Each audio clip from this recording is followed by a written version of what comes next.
Hello and welcome to the eMTB show, season 2, episode 2, our second one of the second season, hence why they're called episode 2, season 2, but the second one that's on YouTube. So it's something a bit different, adding some video, getting the channel out to more people. As they say in all good YouTube videos, please consider pressing the subscribe button and hitting the bell to be notified when we release a new one. It does the channel the world of good and allows us to produce some more content. Gary, how are you? I'm very well. How are you? Yeah, good, thank you. How's your week been? It's going quite quickly, but I've realised I don't know what even day it is today, Tuesday. So it's going quite quickly. Tuesday. Yours? Yeah, good. Can't wait to get back out on the bike. Hopefully the weather will not be horrendous and we'll be able to get some riding time in. Yeah, no, absolutely. So what are we going to talk about this week? I think there's a few things certainly on my mind. One is things around just the time needed to look after it and give the bike some love. That's always a struggle. There's a few things around tech, bike stands, and as always, park tools. And then we've got some chat around some videos of people riding eMTBs for the first time, which is always interesting. Yeah, and bike stands and things like that. So, yeah. Okay, we'll go on with the first. Now. So the eMBN show put a video out, which I thought was quite good on YouTube, which we'll put a link to in the show notes, which was them giving a couple of mountain bikes to a couple of obviously very skilled professionals, but a couple of eMTBs, and they'd never ridden them before. And it was a great video actually talking about what they thought of it, what were the benefits, and ultimately what would it replace. Yeah, it's pretty good actually. It's similar to the one that Santa Cruz one that was done a while back with, I can't remember his name now. Oh, Scottish guy. Scottish guy, yeah. And it's kind of the same reaction, wasn't it? It was suddenly realised how amazing it is getting uphill and how much more fun it is. Yeah, I think as they were doing the kind of circuits and downhills, they could do 6 or 7 rather than run out of puff at 2 or 3. Yeah. But they were both like, this is just amazing, this is awesome. I don't know why we've not done it before. I liked the comments around, so like, not that we're big people for doing massive jumps and stuff, but the fact that they're perfectly capable of doing some serious air because the weight to them and the motion that they've got, it just makes it flow a lot easier. Yeah. And they were trying to explain that you don't have to like line yourself up and pump the actual bike to get it into a jump. It'll just flow because it's got the weight behind it, which is pretty cool. Yeah, I've never suffered from that problem. I've always seemed to have the weight behind it. It was very cool though. Although at the end they said, what would it replace? And I think the reality was it wouldn't replace either of their types of bikes that they have got. But it certainly has its place within the set of bikes. I think so. And even it's true that loads of like pros use them as training material because they can, to that point, go up and down the course 10 or 15 times and just keep practicing and getting their technique right, which is really cool. So yeah, I think it's good.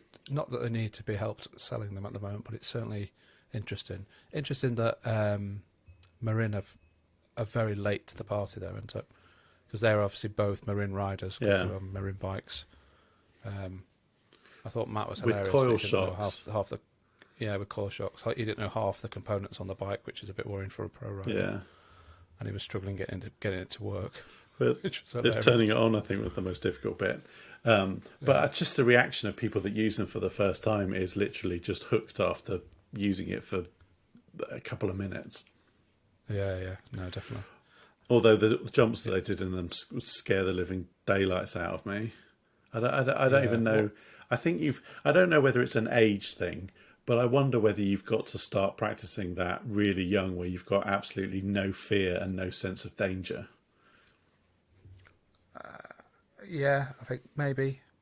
I think it is just technique and it is just practice, and you don't go from I've never done a jump like that before to going I'm going to do a road cap for my first jump. It is amazing to watch. I think it is just, you just work your way up to that sort of stuff, and then you get better and better at it. Yeah. It's like everything, really. But there is obviously a set of skills that some people have more than others. Yeah, it is really interesting. But yeah, Marin getting into the game, which is They'll good. all get in there. But you said a point before about, a time when they don't need to sell them. We were just reading an article on the eMTB magazine that talked about, what was 2020 like. It's actually quite an interesting read. Again, we'll put a link in, but it was basically saying that, all of the factories and manufacturing places shut down. They were the first to shut down during lockdown, and just as kind of the UK and the US were thinking that we're okay, although we need to get out more, demand started to increase. But none of the components were there. They just weren't being made because the factories were all closed. So there were manufacturers sat there with a load of frames and a load of things that they could paint, but actually, and probably some tyres, but no components to put on the bikes at all. And so demand was just incredibly high.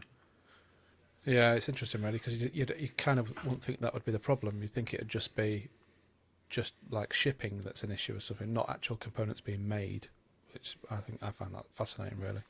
But it makes you think, obviously the demand outstripped the availability, but is that because it's not because there weren't there was people asking more bikes were needed? It was just because the bikes weren't available.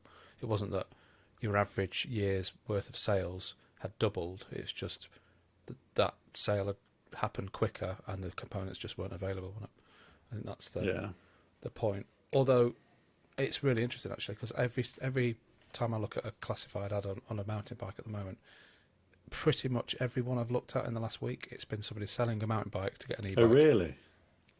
Yeah, it's really interesting, and they're all, and it's not like somebody's got a Ridgeback from 1974 with no tyres, and they're going, yeah, you can have it for £5. I'm getting the Shopper. They're like decent mountain bikes, so like, and they're chipping them in for an eMTB, which is really interesting. That is interesting. I wonder whether people aging as well makes a difference. Certainly, it did with me. But demand, I mean, even over here, they're saying, demand is kind of 200% over what it was in 2019 compared to 2020. So it will be interesting to see how this year fares, whether they're going to increase production of all the components and then there'll be a surplus. I can't see it, to be honest. I think demand is just as high. Yeah, I mean, I even said to the shop over here, is it not going to get to the point where it's saturated the market, and then they have this huge lull? And they kind of said they don't think that's going to happen, because all that's happening now is people that bought an eMTB or electric bike, beginning of last year, have started to see the benefits of it, enjoying riding more because they're getting fitter, and they're going out more and they're doing more with it, and now starting to either add bits, change bits like we do too much, or they're starting to look at other bikes as, I feel confident on a bike now because I've been riding this for 12 months. I kind of think I can move on to something else. So it's like the gateway drug of cycling now. Do you think people move on to non-electric bikes? That's a question I asked, actually, and the response was 50 to 60% of them are looking at non-electric because they've now realised the fitness thing will benefit them on the electric as well. So they want to now say, right, well, if my first, it's like first week at yoga, you wouldn't want to be there, but after you've been there for 6 weeks, you'd feel like you're part of it and you'd be fine. So that's like that sort of analogy where your first time out on a bike, you're wearing your boating shoes and jeans and you feel a bit weird and out of your comfort zone. And then 6 months later, you've got all the right gear, you can ride it properly, you feel a bit better on it, you've got some confidence. And then you can start focusing on things like, well, I want to get fitter and I want to get my technique better. So you think people will mature into a non-electric bike after having an electric bike? I think they'll have a mixture of both. I think there'll be always a mixture of both. I think if I had the space and the allowance, I would have a mixture of both. But I would also struggle with getting on the other one when the other one's fully charged. It's difficult, isn't it? Because I'd always worry about, it's because if you try and understand what your own level of fitness is, you can't just press the off button and try riding it without it, because they are normally so heavy. Yeah, you get fit quicker. But you would get fit quicker or straight down to hospital. But if you had one that was non-electric, I wondered whether you'd pick that up, or whether you go, yeah, I'm still not ready for that yet.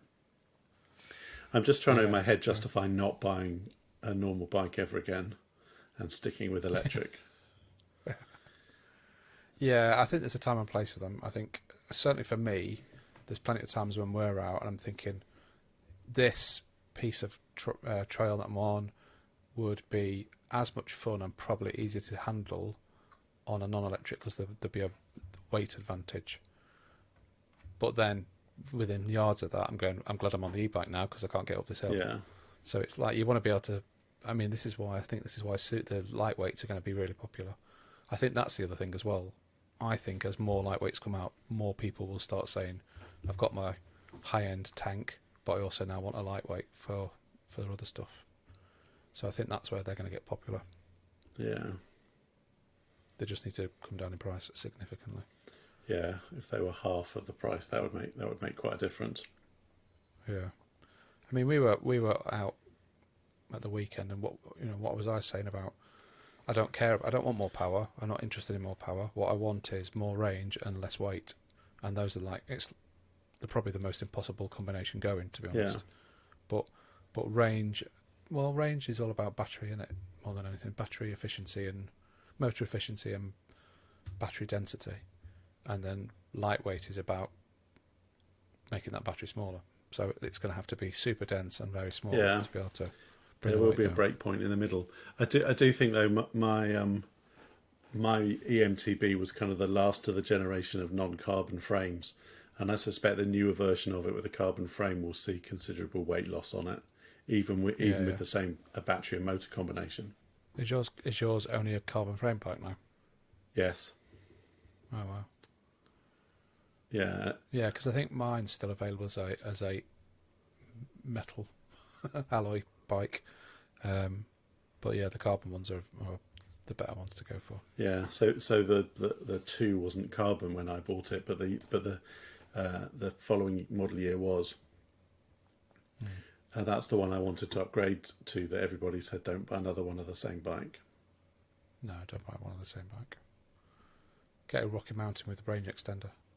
So that's when I bought the bike that we're not allowed to talk about, which actually went out at the weekend. Did it? Yeah, it did. It got washed, and then it went straight back.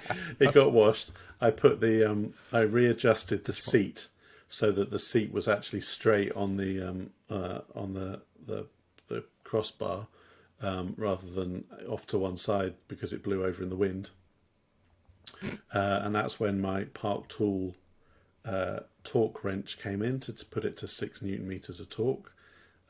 Otherwise the carbon goes a funny shape. It's probably going to go a funny shape from not being used as well. Yeah, I did pump the tyres up. It's amazing, tubeless tyres, a couple of weeks and it loses, 20-30% of its pressure. It's unbelievable. I'm properly into the habit of doing my tyres every time I go out, but I still ride way, way, way too high pressure. I'm like riding at road bike pressures on my bike, and it's like sounds like a bunch of swarming bees behind me. But what do you? So what? You ride at 40, don't you? Which is crazy because as soon as I go off road, I'm all over the shop, and I need to stop doing that. Really, what I should do is just get them right down and just ride like that for a couple of days and see how I get on, because I can guarantee off road I'll be a lot more stable. But yeah, it's fast, and it's the fact that I can go fast on it is better on the road.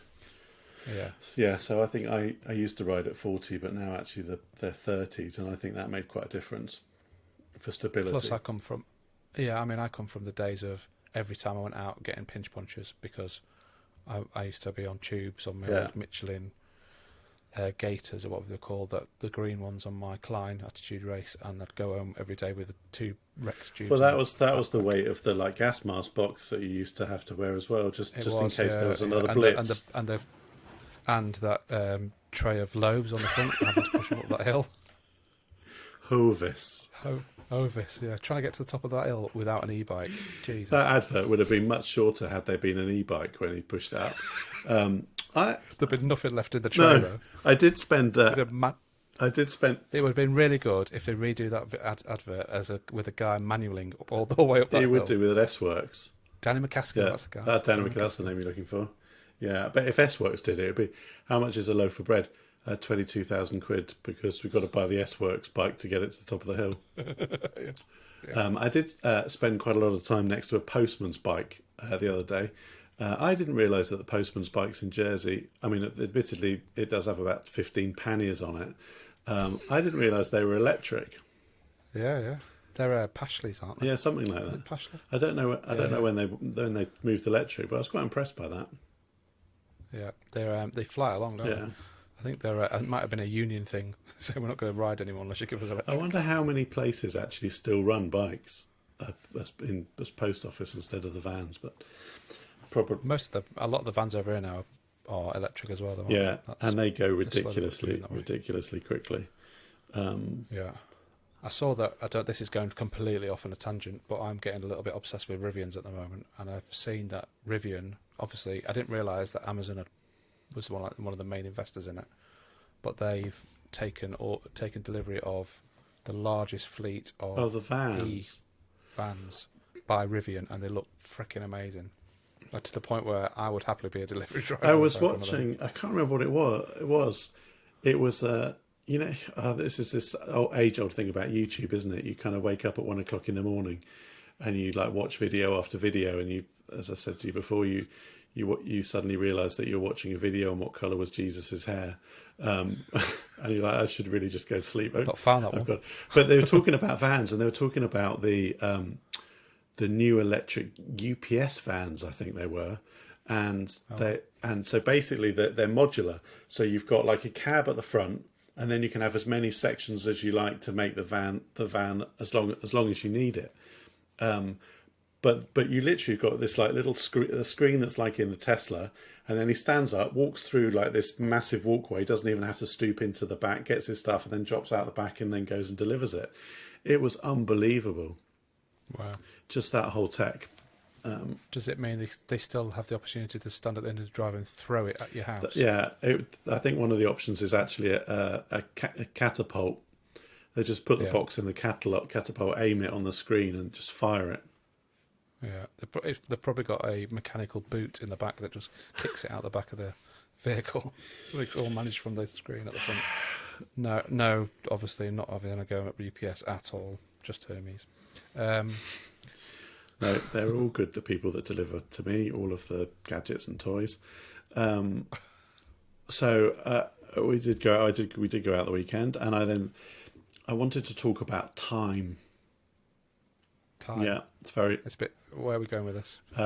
Somewhere very quickly. No, I think one of the most important things, and we were actually talking about this when we were out riding. I think so when I came back, I washed both bikes. I had some adjustments to do on the mountain bike when I'd had the new brakes fitted. The brakes were fitted further away from the grips, and then the gear selector would move further away, and as well the dropper post. So actually, what I was really used to, with everything being in the space of my thumbs, was moved away. So if I wanted to change down a gear, I actually had to kind of move my hand much further in. So I wanted to do that and move that. So I adjusted all of that. I became highly sensitive about the rake of my brakes, because you couldn't believe. So I had. That's because they were pointing directly down at the floor. So I've like moved them up slightly now. So I have to get used to that. Gimp hands trying to ride the bike. It's the muscular dystrophy. No. So I had to sort that out. So I've moved them all. I haven't used it since. So hopefully that'll be better. Sorted the gravel bike's seat out, washed both of them, and it's having the time to do it. And I think you can't rush this stuff. And I know it's difficult with people with families or people who've got commitments. It's really difficult to find the time to do it. But you can't rush it, because the number of times I'm like, I'm just going to do that, and you like run into wherever your bike den or your garage is, start to do something, and it all goes horribly wrong, and you're like, right, I can't do that properly. So you either put it back or you just leave it.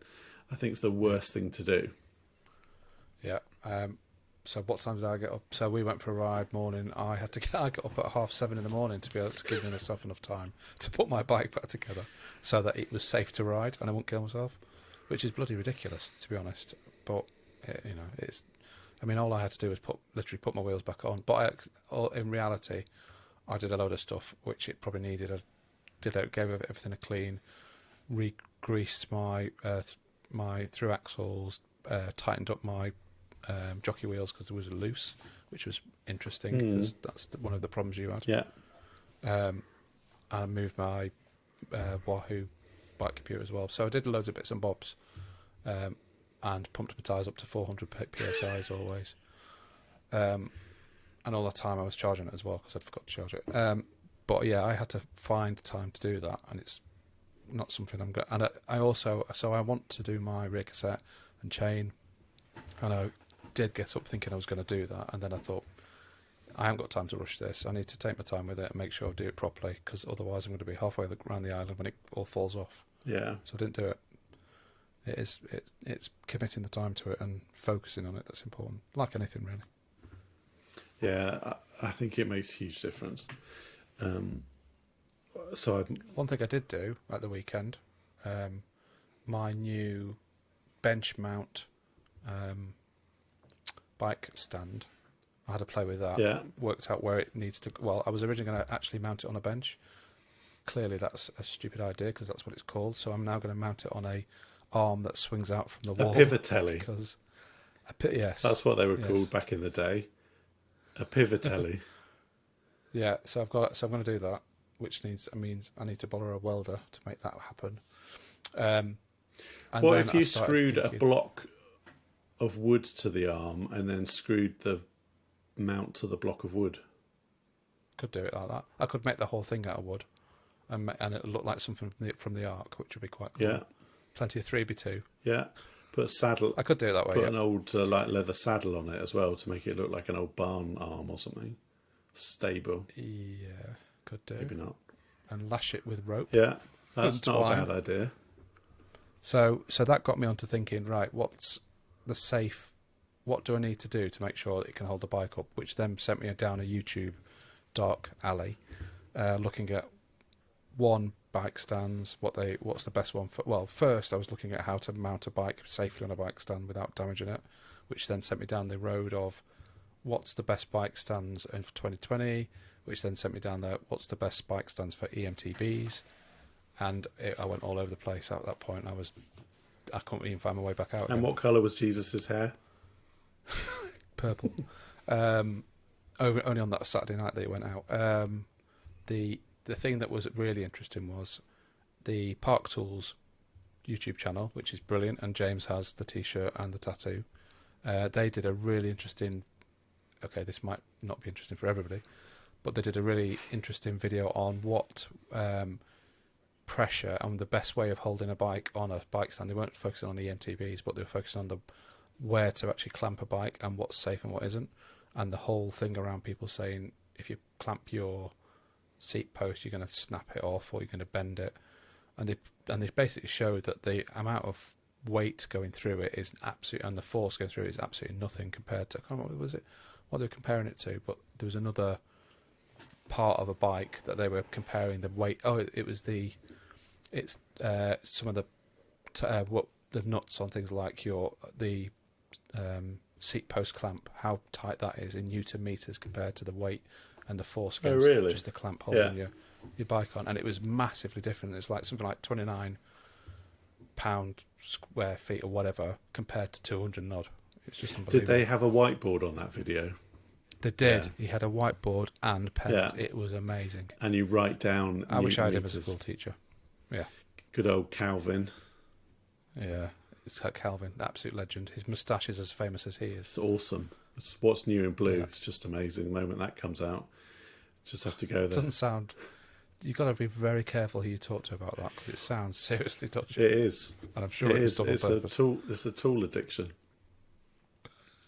But I've got to the point now where I just extend or put the dropper post on its highest setting, just let it all out, and then hang it off that as high as possible.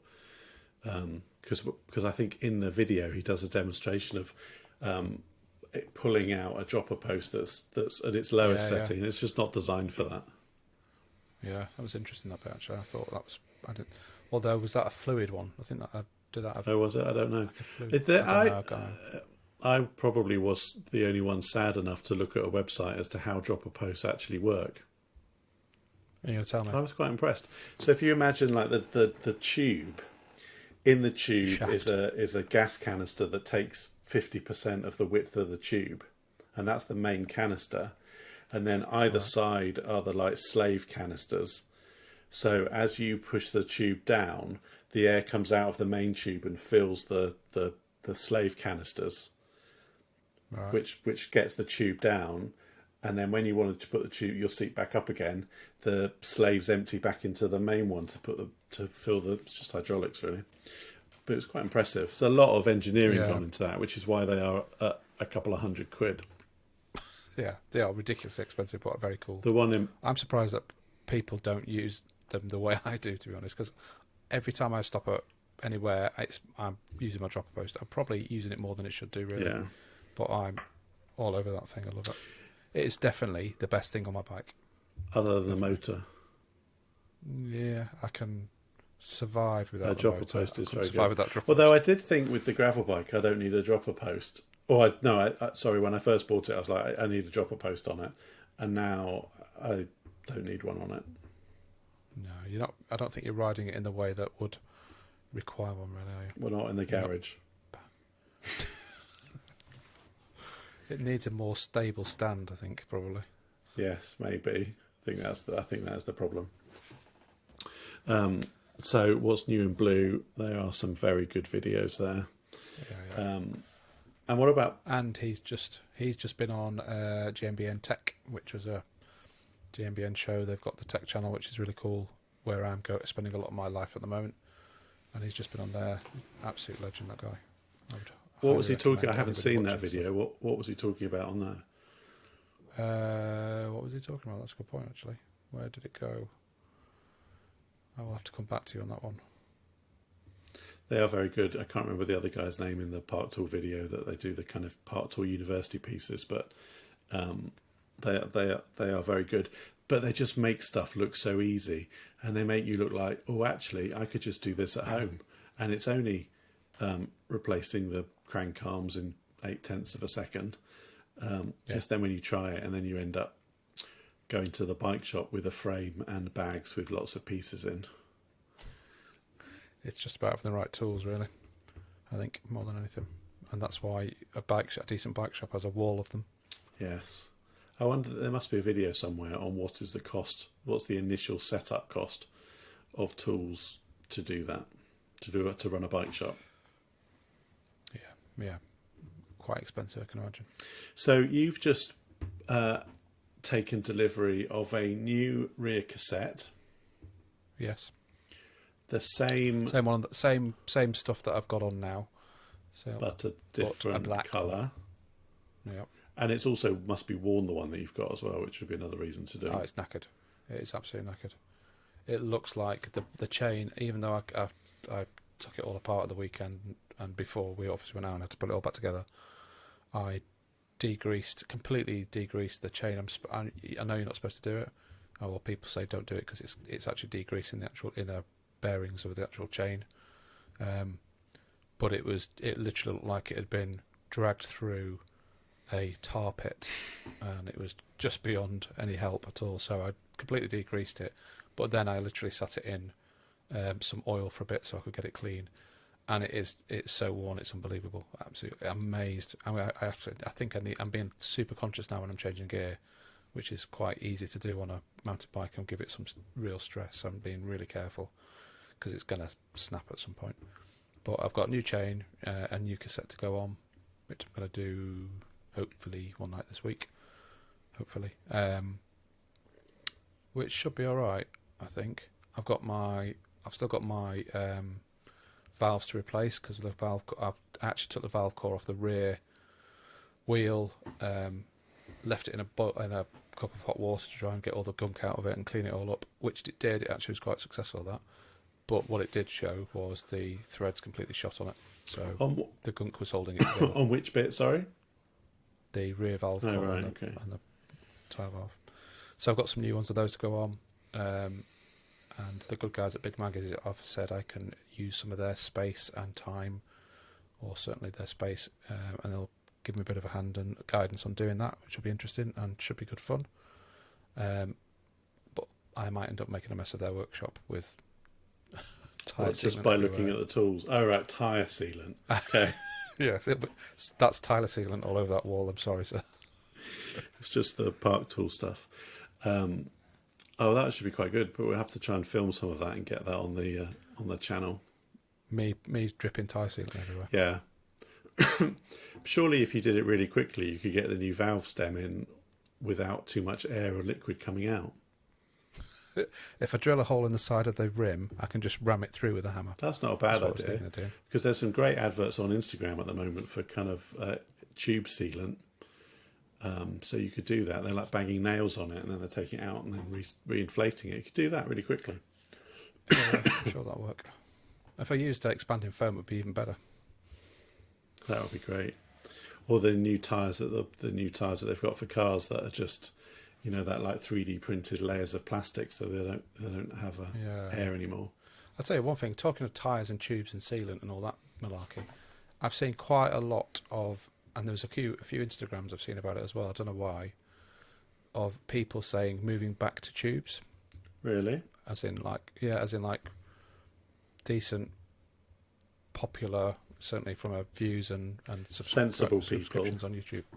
Sensible people, or what you'd class as sensible mountain bikers, with all the right gear, saying getting rid of tubeless and moving back to tubes. And why? Oh, well, I've not watched them because I don't want to get myself down that rabbit hole either. But it's really interesting, and I'm wondering if it's so the liners you can get like cush cores and stuff that go inside your tube, so you can keep the pressure right down. Yeah. I wonder if it's a development based on that sort of thing. Oh right, So okay. a tube inside one of those. Yeah. Don't know. I probably will have to watch them and then have that problem stirring in my inner being. I wondered where you were going with that one. But yeah, I'll have to see what that was all about. It might just be overhyped stuff, but interesting. I don't like carrying tubes around. I don't like changing tubes on the side of the road or the side of the trail. It's absolutely horrible. Yeah. Yeah. I have, from the photo that I sent you, now put my tube of BAM on the back of the bike. Bam, and the hole was gone. BAM, and the air was gone. So I look forward to not using it. I want you to. I'm going to set you up so you have to. What? Because I want to see what happens. I think the tyre will still be flat, and I'll look like the Michelin Man, completely covered in this like pinky white slime. Are we talking about the same thing? Not sure. I think it is one of those things that I would like to use, but don't really want to have to use it. Yeah, definitely. I still just carry my air canisters around, but I do have one of those BAM, and I'm more intrigued about just releasing it without a tyre involved, so I can see what it actually is. But I just know it's going to make an absolute It will mess. make an absolute mess to it. I think that's going to go wrong and then talk about bin bags, but I won't. I might have to do a slow-mo of it being released. That would be interesting to see. What is BAM when it's not in a tyre? It's a great idea, though. Great marketing piece. Surely, I mean, it can't be like an expanding foam type thing because that would be disastrous. No, it's not. Surely It's sealant and air all at the sealant same and air. time. Yeah, exactly. In a nozzle that's big enough to try and get as much in as possible. Yeah, maybe not talk about that. Very peculiar. And I think that's all for upgrades and things at the moment. I'm pretty happy with mine. I'm not going to do anything. But if I think about it long enough, I'll think of something essential that I need. Yeah, we were looking at mine the other day, and you were saying it's a completely different bike. It now, is. and I kind of thinking, it's not, well, I suppose. So what's happened to it? I've changed the tyres and I've changed the brakes. And the colour. Well, everything else is just Yeah, stickers, the stickers. really. I've changed the handlebars for the third time. Yeah. But that's just because I keep hitting things. Light. It's not really part Yes, of it. the light, of course. Um, grips, I've gone for Def grips, which are freaking Yeah, amazing. they look I'm very cool. impressed with those. They're like tie-dye colour. Reddy, blacky. Yeah. Tie-dye colour. Yeah, it wasn't what I ordered, but I'm happy with them. They're quite cool. And they are just unbelievably grippy. I'm really impressed with those. So I definitely recommend them. But everything else is just cosmetic, I think. So you could quite easily do some cosmetic changes to yours without breaking the bank and give it a fresh look. It got me intrigued now. So I can't find any Cannondale. Well, so the Cannondale stickers, they've put black on black so they don't stand out desperately well. So I could do something along the top frame, but I can't find any Cannondale stickers. I don't want to go tan sidewalls. I've gone for it's very yellow or green, whichever one it is. I don't know what else I would do with it. So my old friends sticker decalgraphics.co.uk have some very nice, which is where I got my my decals to redo my bike. They've got some really cool stuff on there. They've got tribal frame sticker kits at the moment, and they're basically like frame protection stuff, and they're really cool. They do all sorts on there actually, but you could go for like full frame protection job. Yeah, which would be quite cool. Kind of what like my dyed road stuff, which is quite cool. yeah. You could go down that road, do like black on yellow, and then yellow on black. That would be different. Artistic. I'm not very artistic though. That's the problem. Hence why it's stock, but with new brakes, new brakes and rotors. Yeah. Dyed bros. That's very cool stuff. I will have to look. I tell you what, challenge for next week is I'll then look and come up with an idea. That's my homework. Come up with an idea of how I could get the bike looking using my finest PowerPoint cut and paste techniques. Yeah. Let's present some examples on the YouTube channel for next week. That'll be cool. It will look like a police artist impression of, like, have you seen this person that looks a bit like a German Shepherd? So that's my homework for next week. You have any homework for next week? Finish doing my bike really. Make sure I've done my rear cassette, and I have something to talk about around the pain and pleasure of actually doing that job. I'll try and get some pictures of it as well. And whether the bits where I've sliced my knuckles off and things. Nice. And I haven't used a chain whip for quite a long time. It's going to be an interesting job. Yeah. Well, you've got two eyes. You can lose one of them. Sure, it'll be fine. I think that probably draws to a close. Topic of conversation for this week. If you would like to get in touch, then email us at podcast@the eMTBshow.com or Instagram or Twitter, both at the eMTB show. And we'd really like to hear from you. Thanks very much. Speak next week. Cheers, thanks.